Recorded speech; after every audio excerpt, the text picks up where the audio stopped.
The fundamentals and the mechanics and all that kind of stuff, we need to practice those. But at the end of the day, nobody cares about that in the audience. They just care if you sound great. Remember, all this stuff is to serve the music.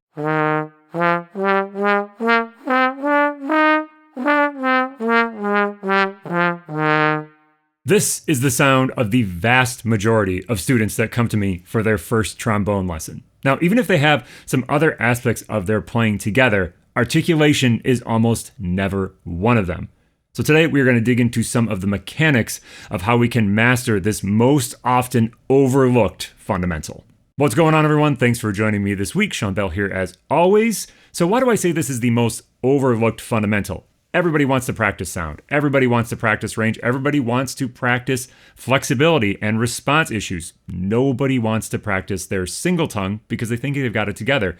But overwhelmingly, I find that both with my school-age students and some of the adult musicians I work with, this is an area that needs to be refined. And it's really the difference between sounding like this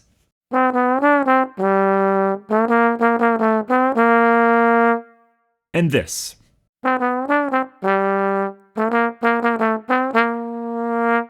Having total control of the articulation, mostly the single tongue side of the articulation, is really what makes the music dance. Whether we're playing jazz like I mostly play, whether you're playing classical music, it really doesn't matter. The articulation is what makes our ideas interesting as wind instrumentalists. All right, so let's get into it. If we're talking about articulation, really what we're talking about is air. And we're talking about the coordination between our tongue and our air and how they work together. So to really get at this, we'll talk about a couple things to think about. Before we even do that, I want you to hit pause on this video and go to the card, the link that I'm going to throw up in the corner. This is a video of Christian Lindberg talking about how air and tongue are coordinated. This is a video he recorded right at the beginning of the COVID-19 pandemic. It's in like a hotel room, so his audio quality is not great. You're going to want to start at about like 2 minutes and 30 seconds in. Watching this video was a little bit of a revolution for me in thinking about how I think about this concept. All right, did you do it? I really hope you did, because watching him, a real master, do this, and then not really thinking about any of the technique, really just thinking about imitating what he's doing, really gets us connected with sort of like the naturalistic way that we often learn things. Just giving yourself that clear mental image of what it looks like to have that very easy intake of air, exhale of air, and the tongue is just there, bam, right at the right moment to coordinate everything. Now, if we want to practice this a little bit and break it down, we can give that a try, but I want you to keep that mental image of Christian Lindberg in your head the whole time. I'm going to, demonstrate it here, but don't trust me. He is a much better trombone player than I am for sure. I think I will do okay at it, but I'm really trying to think about what he is doing when we do this. So we're going to take a 2-count breath in. We're going to exhale on beat 1. And we're going to try to coordinate our tongue to just be right there at that interchange between the inhale to the exhale. So let's give it a try.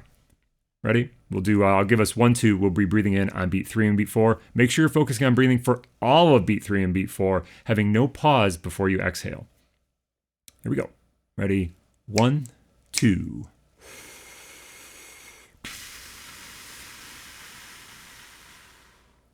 Let's do one more. Ready? 1, 2.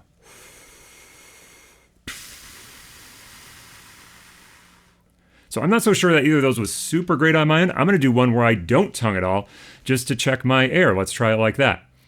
Ready? 1, 2.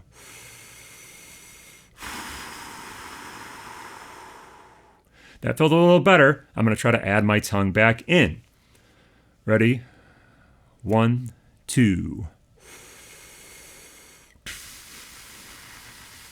That was a little better coordination on my part.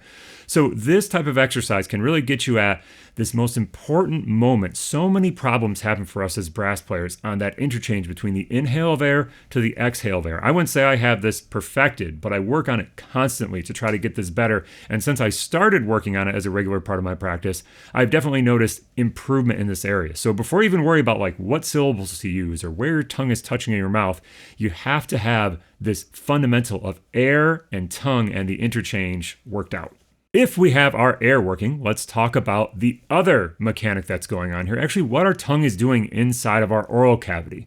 Many of us are taught this by the use of syllables, tos and dos and loos and las and ts and all this kind of stuff. I love syllables. I use them all the time in my teaching, but I do find that they can have their limits if we don't think about this one other key concept along with them. The reason they can be tricky is because none of our oral cavities are shaped exactly the same.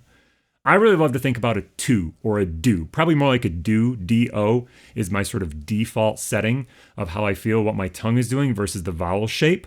But definitely some people say ta, some people maybe say ta, some people say t.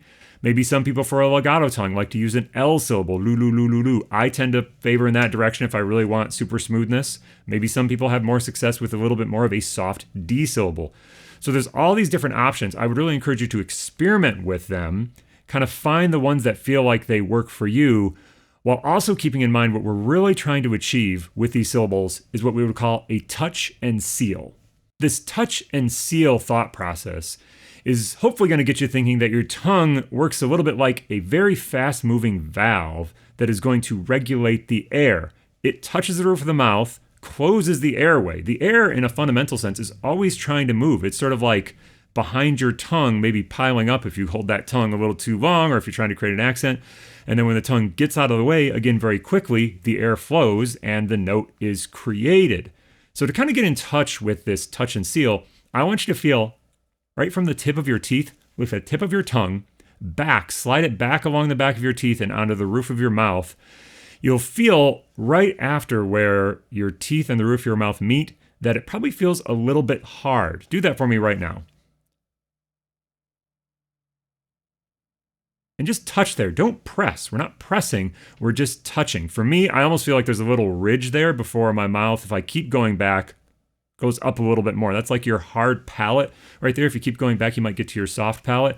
To me, that is where the tongue touches, and that is where the sealing of the air occurs. Again, for every player, it might be a little different. This is where some different syllables can help you. A T and a D are probably going to give you a pretty similar kind of touch point in the roof of your mouth.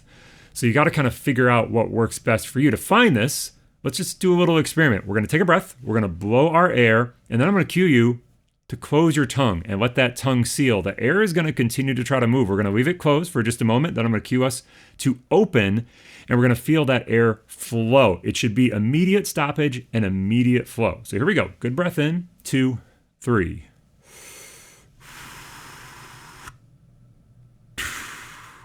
Let's do that again. 2. I'm going to blow through a little more focused aperture this time so that way it feels a little more like I'm playing. 1, 2, 3.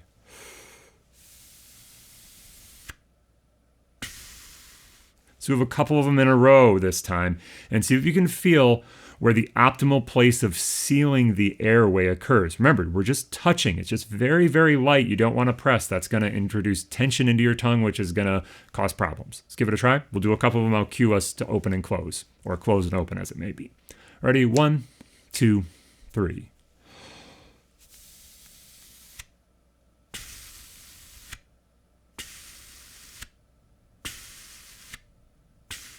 So on and so forth. Now, when your tongue was in the closed position, you should feel just a little pressure building up behind it. I don't want you to feel like you're forcing the air and really getting a really hard, that really hard release. Sometimes we do have a pretty aggressive release of the air, especially if we're playing in a big band context, playing something that's pretty aggressive. But again, the tongue does not press against the roof of the mouth. The air is not forced when we're doing this. It's just a gentle buildup of pressure behind our tongue that then it releases and we get that nice clear attack. The quicker your tongue moves and the less air pressure builds up behind it, the less accent you're going to have. So when we're going to a more legato tongue, say we want a lu lu lu, it's just flicking into that airstream,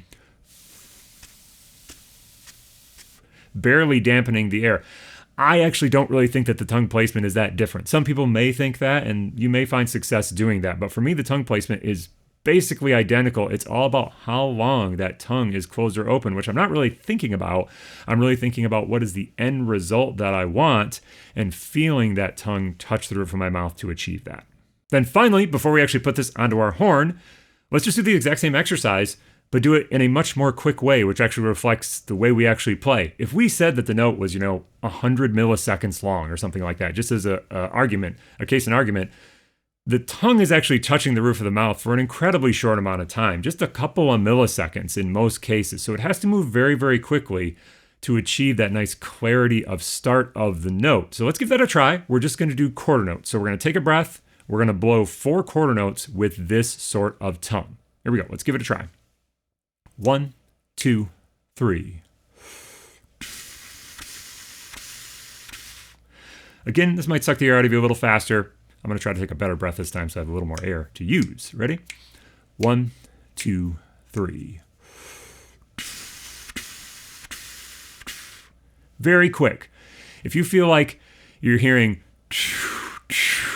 where you have sort of like this sneaking in of air or the sneaking in of the closure, where it doesn't really close immediately, your tongue is probably not actually sealing the airway. You might have to sort of feel around in your mouth until you find the right point where it touches so you actually get a good seal on the airway. Maybe a different syllable might be useful for you, experimenting with maybe a little farther forward or farther back where the tongue actually touches. All right, that's a lot of talking. As I said, this is a pretty involved look at kind of the mechanics of what's going on inside of our mouth. This I find is often not thought about by many players, especially younger players, because, you just kind of get taught how to single tongue and they never think about it. But my experience really makes a big difference on the end result of playing. So when we want to move this to our horn, we got to do different exercises to kind of refine this. I would start with just some really basic single note exercises on scales.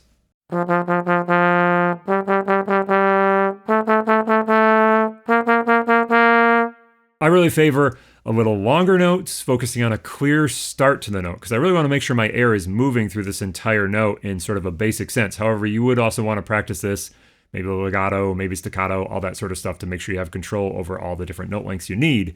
So if you're not so sure what to play here, go to the Arbin book. The Arbin book is really like the source for like just the baseline exercises that we do with this. There are exercises for lots of different ability levels, repeated notes, moving notes, small chunks of moving notes, all this kind of stuff in the Arbin book. It is a great source for this material. The next exercise that I'd like to go to is just a simple 5-note scale. So we're in F major right now. We're going to go up to the 5th of the scale and then back down. But I'm going to put a long note at the front of it. So my air is already going to be moving when I start that first articulation. That is going to really allow me not to be worrying about, hey, is my air and my articulation working right at the beginning? Hopefully the air is already moving, and that can kind of eliminate one potential problem. So we're going to have a long note with some repeated notes, up our 5-note scale, so on and so forth.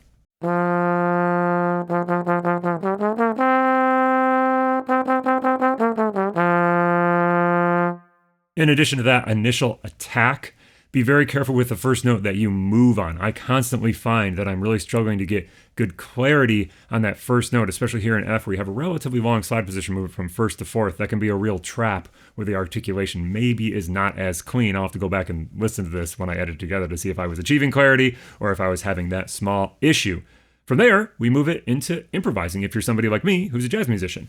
So when I worry about this from an improvisational standpoint, I'm trying to focus on that kind of basic fundamental of good air and good tongue, that the air is actually almost more important than the tongue. If the air is working, the tongue is probably going to work as well. And I like to practice at a variety of tempos to see if there are any places where I run into problems. I often find that around 160 in that region of tempo, my tonguing just doesn't work as well for some reason. I get faster, it starts to feel easier. I get slower, it starts to feel easier. But somewhere in that like 150, 160 tempo range, I just feel like the tongue often doesn't work. So I've got to make sure I'm finding where that sort of crack in the tempo is and addressing it there. Now, I'm going to favor a little more like lines, linear playing here. Obviously, you got to do this on arpeggios and all that kind of stuff. You got to put the practice time in.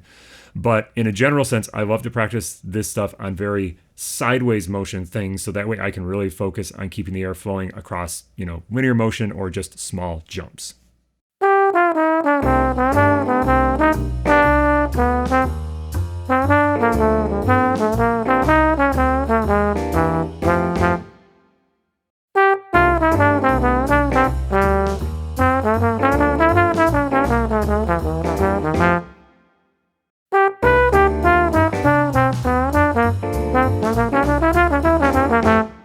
All right, that's all we've got for today. So a pretty in-depth look at this sort of mechanics of tonguing. What I want you to think about is the fundamentals and the mechanics and all that kind of stuff. We need to practice those. But at the end of the day, nobody cares about that in the audience. They just care if you sound great. Remember, all this stuff is to serve the music. So you want to focus on this specifically in parts of your practice, but make sure that, at least in the side view while you're working on this, a musical goal is always there. Don't just work on fast tonguing just to work on to be like, hey, I can play fast, or double tonguing or single tongue or whatever. You really want to think about, how does this interact with what do I want to play on my horn, whether that be written music, whether that be improvised music like myself. That is really, I think, where it lies, because then when you go to actually perform music, hopefully you've programmed into your brain what it sounds like to achieve great tonguing. Not just what it feels like or what you're supposed to think about, but really what it sounds like. That is what you want to be thinking about when you are actually performing. Not the mechanics of where does my tongue touch in the roof of my mouth, but you want to think about sort of the end result of what does a great articulation sound like? What does clarity and control at the front of the note sound like? I once heard a great quote. Somebody said that there are no advanced techniques, only advanced situations. So we need to practice all these fundamentals. They are fundamental things. And even when we put them into those advanced situations, we have to make sure that they're right there at our ready to command to recall them when we need them. Cool. We'll see you in the woodshed.